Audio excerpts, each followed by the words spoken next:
trigger first. Erusia system with drones. Osea implemented long-range attacks to bypass them. So Erusia communications and navigation technology.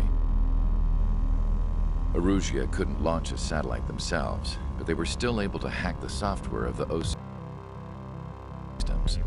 Before Osea even noticed, half of their satellites were hijacked. That's when things got ugly. In an attempt to knock out each other's capabilities, both forces launched fighters loaded with anti-satellite missiles at the same time. Only military satellites were targeted. However, their destruction created a debris field in orbit, which wiped out scores of other satellites, both private and government-owned. What kept the world relatively sane up to that point had been free-flowing data and information.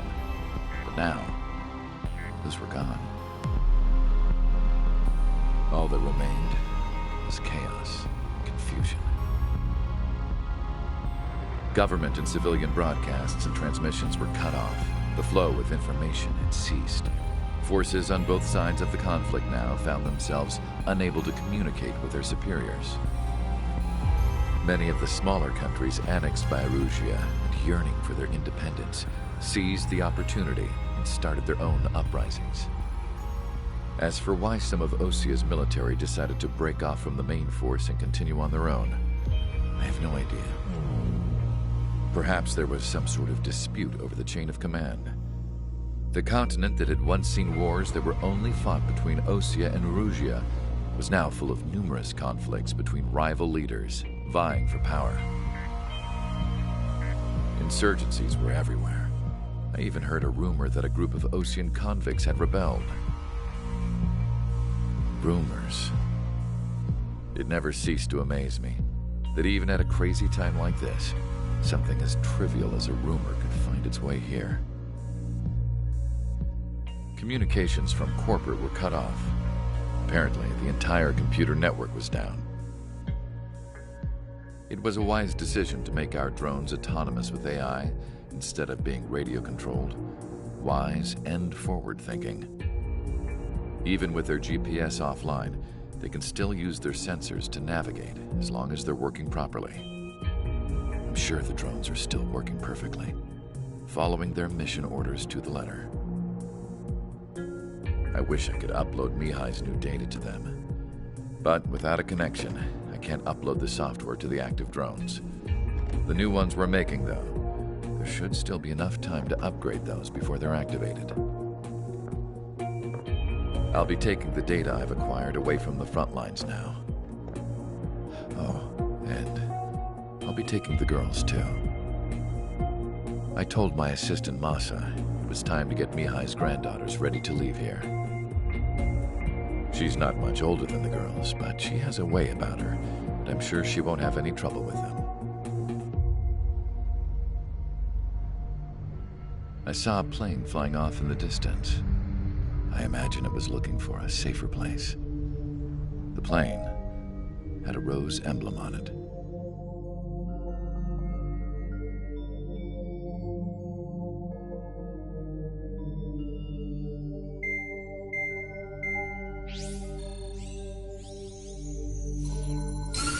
Erusia's communication networks have been down since their satellites were destroyed. Unfortunately, we are experiencing trouble too. All of Erusia has been affected, and we don't know when things will be back up and running. We're not even sure if this is Erusia's doing. Still, we will follow the strategy that was originally planned, and move on to the next operation after liberating Farbanti. Let's get to it. Since the war began, we've been receiving communications in secret from an officer in the Erusian army. With the capital under our control, Erusia's radical element is losing support quickly, affecting the balance of power. HQ is thinking of using the military officer as a way to gain leverage to settle peace negotiations. The officer is currently hiding in the outskirts of Anchorhead Bay, having joined up with support dispatched from the Osean army. The plan is that they'll take a standard vehicle to a rendezvous point at a harbor in the east part of the city, where a helicopter will be waiting. I would like the new Strider Squadron to provide escort for the officer. Cyclops will remain at the base on standby to serve as defense. With the communication network currently down in the capital, I very much doubt Erusia will be able to mount a regimented counterattack. However, it is likely that Erusia's intelligence department and the remaining forces who are aware of the officer's movements will interfere. Keep a close eye on the officer and make sure he stays safe. Conti has given us a golden opportunity to finally end this war. Be safe out there. Take note that our satellite-based IFF has become unreliable following the recent communications failure. As such, target ID will be done by processing the images from the infrared cameras on your aircraft. Objects will initially appear as unknown on your HUDs, but will be ID'd once you close in on them for a set period of time.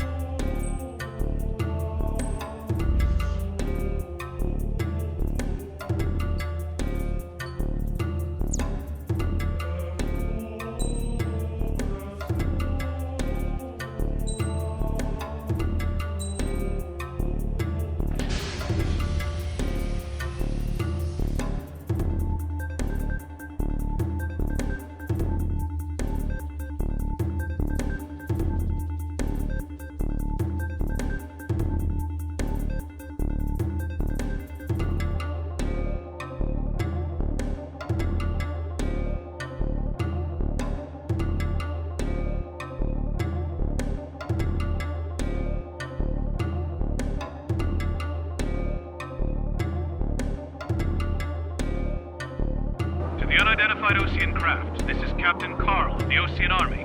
Are you here for the escort? You're not the squadron I was expecting. Are you really friendlies? Over. This is Longcaster. Airborne warning and control system for the Osean Long-Range Strategic Strike Group. Captain Carl, they're on our side. And those two pilots we've heard about must be here too. Okay, I hope you're right.